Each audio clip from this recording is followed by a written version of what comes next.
Welcome to the Create Energy Center Voices in Energy, where we will explore the ideas, technologies, and people shaping the future of energy. I'm your host, Jennifer Clemons. Throughout this series, we're highlighting real conversations around innovation, career pathways, and the work happening across today's energy landscape, from sustainable solutions to industry breakthroughs. CREE is proud to bring together experts, visionaries, and leaders from across the field to spark dialogue, share insight, and inspire the next generation of energy professionals. Whether you're working in the industry, studying energy, or simply curious about where our energy future is headed, you're in the right place. Today, we're joined by Keri Knorr, Energy Services Manager at DEMEC, or Delaware Municipal Electric Corporation. We'll be talking about her experiences both as a student enrolled in an energy program and starting her career in the energy sector. Keri joined DEMEC after 4 years with the Delaware Department of Natural Resources and Environmental Control, where she advanced from Energy Planner 2 to Green Energy Program Manager. She holds a bachelor's degree in environmental science with concentrations in natural resources and conservation, as well as an associate's degree in energy management. Full disclosure here, I've known Keri for a very long time as she's a graduate from my program. In her role at DEMEC, Keri manages and supports a wide range of energy efficiency and climate initiatives for member utilities. However, instead of me telling you about it, I would love for her to tell us more about that role. So let's get started. Keri, thanks so much for being here. Thanks for inviting me, Jen. I'm so excited. So to get started, can you tell us a little bit about yourself? Yeah, absolutely. So I think you summed it up pretty well with my degrees that I have and my kind of work experience. But just to dive a little deeper into what I do here at DEMEC, I do wear a multitude of hats between like regulatory compliance, reporting, coordination roles. But my main responsibilities that I do day in and day out have to deal with green energy kind of deals. So solar applications and grants, also rate comparison. So comparing rates between our 9 member communities, also DPL and co-op to see where they kind of land in between all of them. Can you tell me what the 9 member communities are and what exactly is DEMEC? So DEMEC is a not-for-profit joint action agency within the state of Delaware. So I'm sure many people have heard that Delaware has 3 utility companies. So there is Delmarva Power, there's Delaware Electric Co-op, and then there is DEMEC, or Delaware Municipal Electric Corporation. So as a joint action agency, we are the wholesale electric providers for 9 of the municipalities throughout the state. So that includes the MSC of Newcastle, Newark, Middletown, Smyrna, Clayton, Dover, Milford, Seaford, and Lewis. So we are the wholesale electric provider for all 9 of those members within the state. So could you tell me a little bit about what your day-to-day looks like at your job? Yeah, so day-to-day handles a lot of legislative and regulatory. I serve as the backup to our Director of Government and Community Relations as sort of the expert in the energy industry. And our director handles the legislative kind of language and talking with legislators and stuff, but I handle the kind of mathematical side on the back end, if you will. I also do a lot of green energy applications. So we have a solar grant program right now with the city of Newark.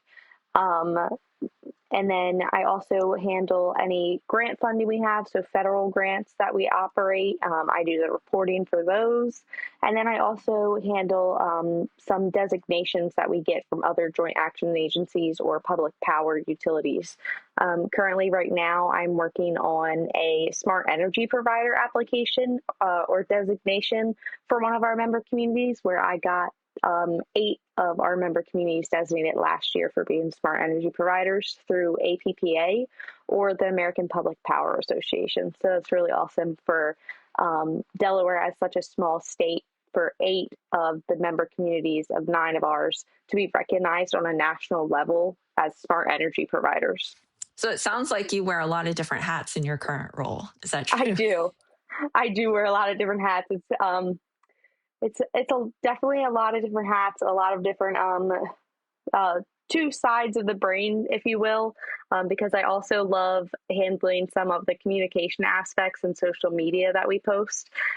So making graphic designs for us and doing all of that. So it's definitely mathematical, legislative, and then communications type stuff that I love to do here. So That's awesome. A little bit of everything. All right.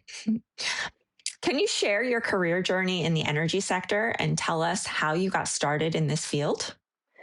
it's funny that you asked that because I think you know that pretty well, actually. So you came in, and I was a junior in high school, and you talked about the energy technologies program at Delaware Tech during my environmental science class. And after hearing you talk, I just automatically knew something that I wanted to do. So I started taking classes during my senior year of high school, kind of starting that energy management program early. And then I just moved right into the Energy Management Associates program at Del Tech with you, fresh out of high school. Got that done early. And then I always go back to the story of you taking me to an event, and one of the higher ups in DENREC in the energy section was there, and I needed an internship at Del Tech at that time. And you just told me, you were like, the worst thing they're going to do is say no. So, so I went up to them. I asked for an internship and I got it. So that was pretty crazy to think that was, I don't even know, what was that, 7 years ago now? That all I did was ask if I could have an internship, and I got one. And during that internship at DENREC, I was working on fuel driver waiver forms, and then also doing research for like low to moderate income solar, which turns full circle into my time as being the green energy program manager with the state energy office as well, and actually implementing that low to moderate income solar program over at the state. So just moving from internships through Del Tech to the state energy office, and now here at my career at DEMEC, just kind of kept going, and I eventually got my bachelor's degree in environmental science to help aid in my growth in my career.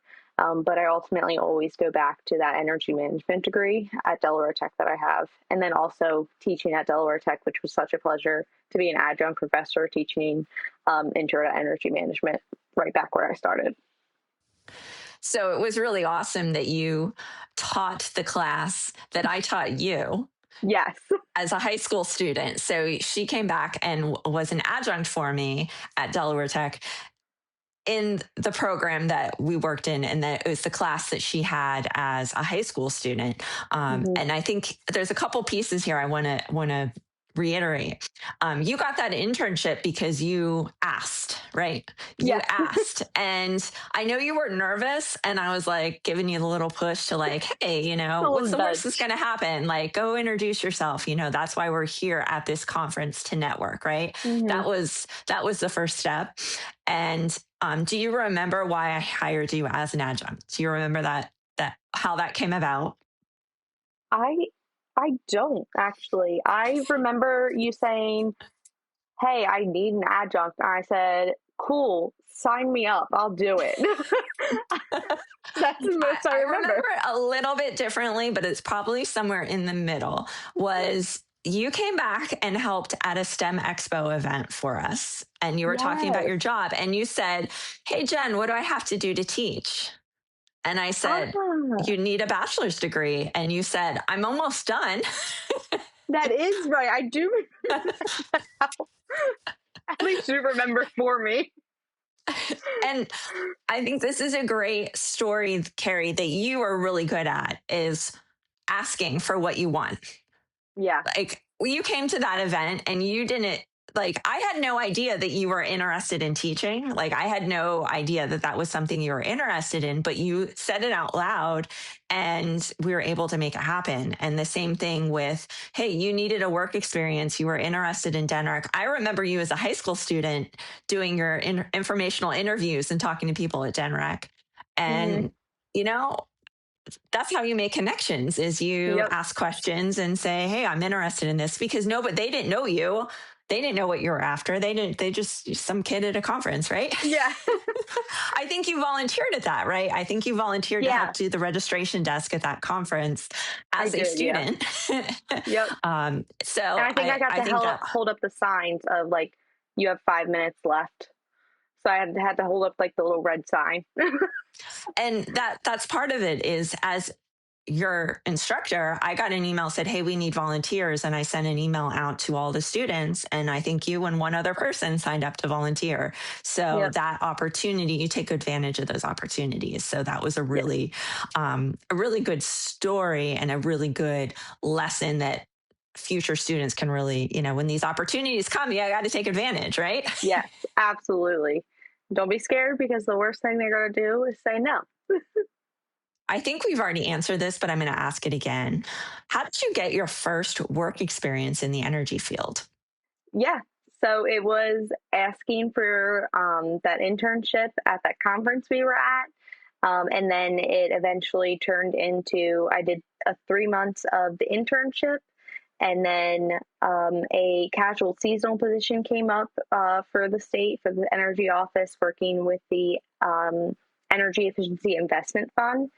I applied for it, and they hired me as a casual seasonal for the program because they already knew the work that I've been doing as an intern, really pushing myself and showing up every day and kind of making sure they knew who I was. And they ultimately picked me for that planner two position, where I stayed in for about 2 years before moving into the program manager spot. So I would just say, just always showing up, showing your best work that you can possibly do, even if it's ultimately, if you don't ever think of it as just an internship, but it's basically a long interview. So a long 3 month interview that ultimately kind of jumped me into my next spot at the state, and then in here at DEMEC as well. Awesome. Thank you. We're facing a lot of challenges in the energy production arena right now. There's a lot of demand. We are in the PJM regional network, so I know there's a lot of price increases happening right now in our state. There's been a lot of very expensive bills this winter, so I know a lot of customers are not too happy about that. And we're just seeing challenges in the energy sector overall in the US right now and the world, but especially in our region. So I'd like to ask you a little bit about some industry trends that you see happening in your field and your job. So I think there's a lot of trends and just new up and coming things that are happening. But near and dear to my heart is definitely the beliefs that I hold, and then DMAC kind of rolls into as well, which I didn't think. I didn't think companies thought like I do. I always thought I was the only one. So DMAC likes to say like we have a diversified energy portfolio, where that allows not only myself to kind of express those personal beliefs between like the renewable green energy side, but also kind of um, the dispatchable side of energy as well. So keeping a good balance between kind of the two. Um, so at DMEC, we like to say um, we don't put all of our eggs in one basket, um, which is just allowing for a multitude of different generation within our power portfolio, which allows us to keep our costs low. And it also, so it just keeps everything affordable and reliable, and having like reliability at the forefront of our mind. So right now, where I'm doing my interview, right down the street, we have our 100 megawatt peaking natural gas facility. But behind that natural gas facility is a solar facility as well. So kind of having a mix within that energy portfolio, I think is really important um, for not only for affordability and reliability purposes, but you can kind of see um, where it kind of meets for any like mutual aid effects as well. So it's just having a mix and being able to keep costs low, but also think of reliability on the back end as well, especially in the world that we're in today with congestion throughout Delaware. Delaware being such a small state, we have one main transmission line coming in. So thinking of congestion, thinking of us living on a peninsula, you really got to keep reliability and affordability in mind. It's great that you found a company that aligns with your values, and it seems like they're looking at the all of the above energy strategy. So, Exactly. not just renewables, they're building renewables, but there's also other energy in the mix, including fossil fuels. Yes, exactly. So, I want to switch gears a little bit and ask you about some work life balance challenges or advantages you see in the energy industry. Balancing a demanding career with a personal life is always challenging, right? So, how do you manage your work life balance in the working in the energy sector? Yeah. I feel like I'm very lucky in the position that I'm in with DEMEC, because I noticed it a few months into working with at DEMEC. Um, there's that saying that if you love what you do, you never work a day in your life. And I always kind of shook that off. I didn't think that was real. Turns out it is, surprisingly. Who would have thought? Um, but so working at DMEC has allowed me to kind of take what matters to me and run with it almost. So giving back to the communities, serving like with mutual aid and things of that nature, um, that means a lot to me. And here at DMEC, we do that. So every year we volunteer at the food bank down in Milford for the day, packaging food, labeling food, doing all that, which is so near and dear to my heart. I also get to coordinate our member visits. So some people in the office aren't able to get out and explore our member community since we're so far north as like Newark and we're so far south as Lewis. We have a wide variety of member climates almost. So I get to coordinate what we call our member visits. So working directly with each of the members to come up with ideas of the simple things of like where to get lunch, key account tours. So like we tour different large users within our member communities, and so we take the whole office around. So that's really awesome to do, just to show members on our team and of DMEC things that they might not see every day or they might not get the chance to ever see. And then also mutual aid just hits home with me so much. So last year we sent two crews down to Milton, Florida down to Florida when Hurricane Milton hit. And I had the opportunity to kind of it was kind of like a last minute mutual aid effort. And I got the opportunity to send our crews with kind of go bags is what we called it. So we packed the line workers extra socks and chapsticks and like just all the things they could need, fun little snacks, electrolytes, just anything they could need that they were hitting the road and heading down to Florida from Newark, basically. So what's that, like a 12-hour drive, maybe more? I don't know. I haven't driven Florida in a while. So just like making those go bags for them. And then also DMEC participates in Light Up Navajo. I don't know. Have you heard about Light Up Navajo, Jen? Not in Delaware. No? So actually, DMEC has been doing it since 2019. So we send crews out from our various member communities and we fly them out to Navajo Nation to work with the Navajo Tribal Authority on bringing power to the Navajo people. In today's day and age, I don't think anybody really thinks of nobody lives without power, but most of the people on the Navajo tribal land do not have power. And they drive 4 to 5 hours sometimes to even just get ice or get groceries.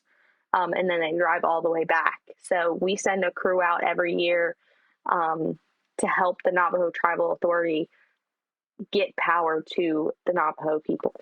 So that's just, I mean, I'm talking about it right now and I'm getting goosebumps. It's just something amazing that we do. And I love being a part of it. And I love being a part of a company that cares about that, especially in today's day and age where before I started working here, I thought everybody had power, but they don't. So it's a really great effort that we do as part of DEMEC.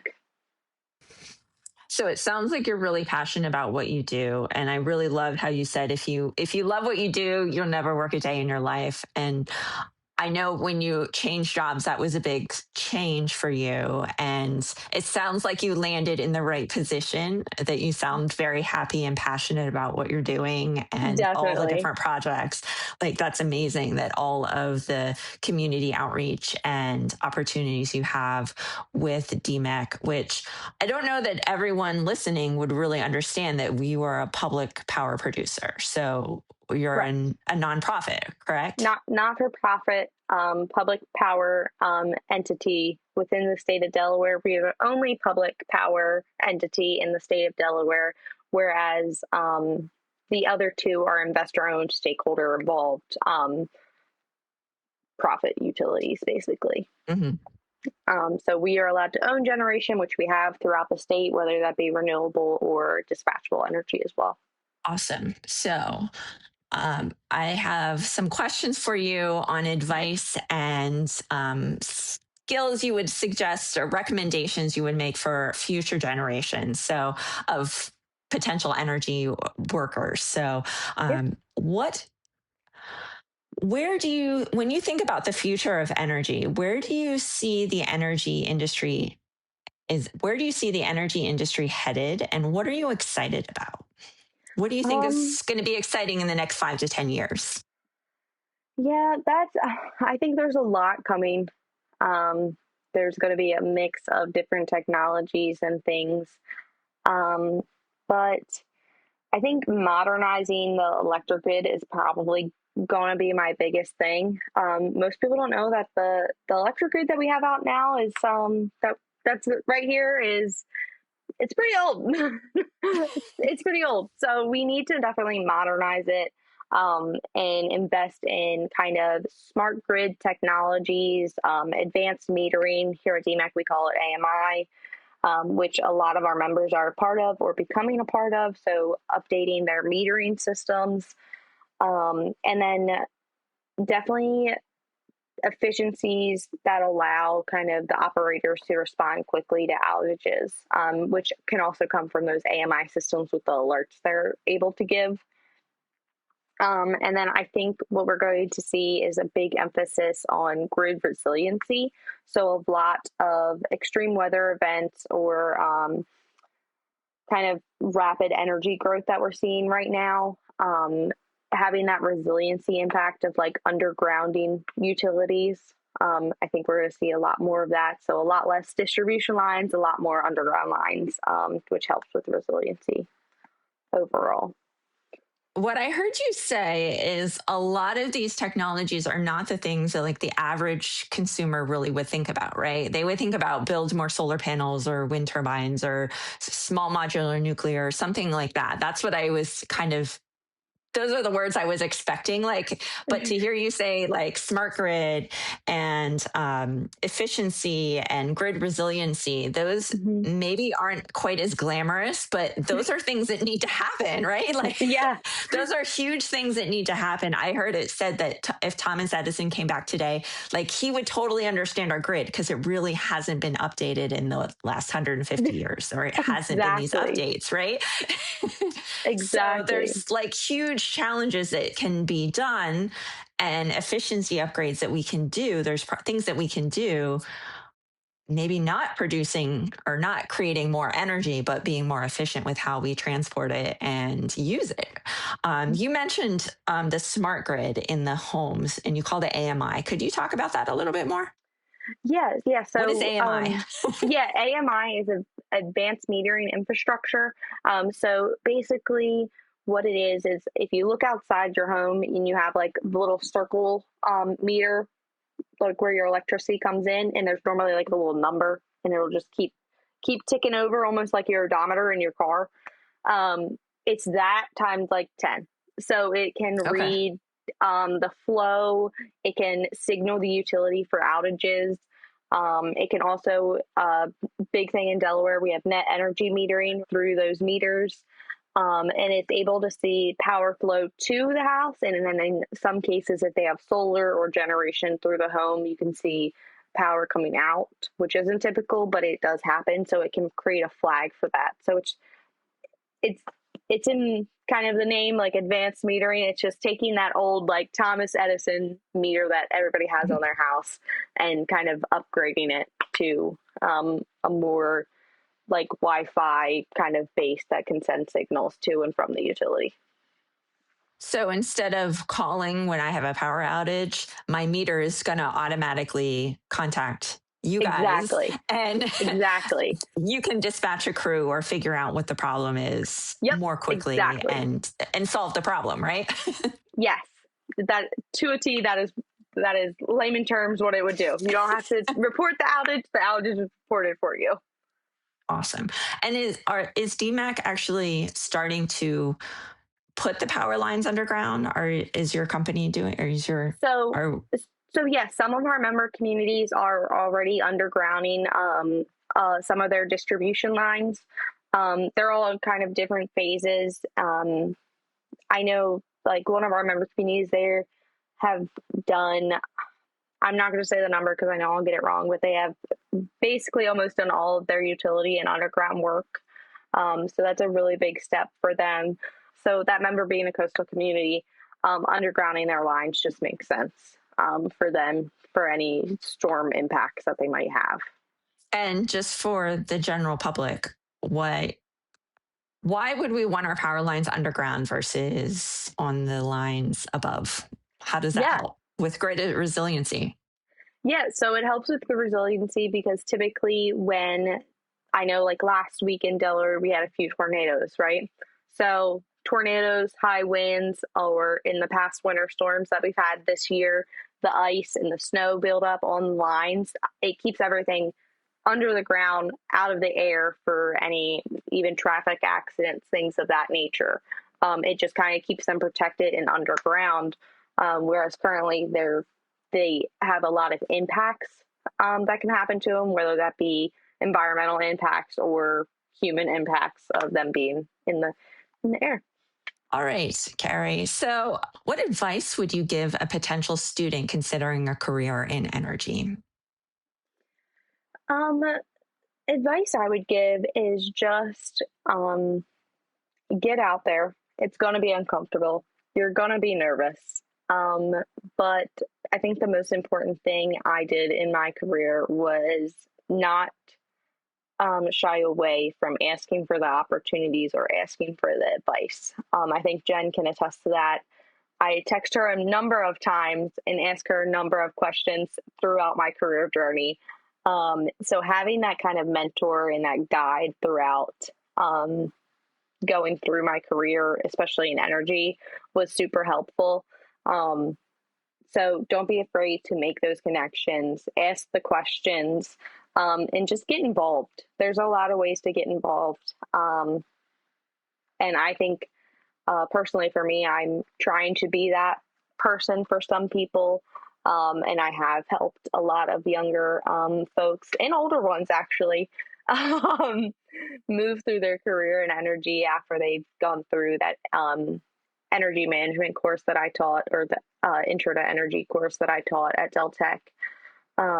So just don't hold back, find the right people, find the company that fits with your beliefs, and don't be afraid to ask questions and just get involved.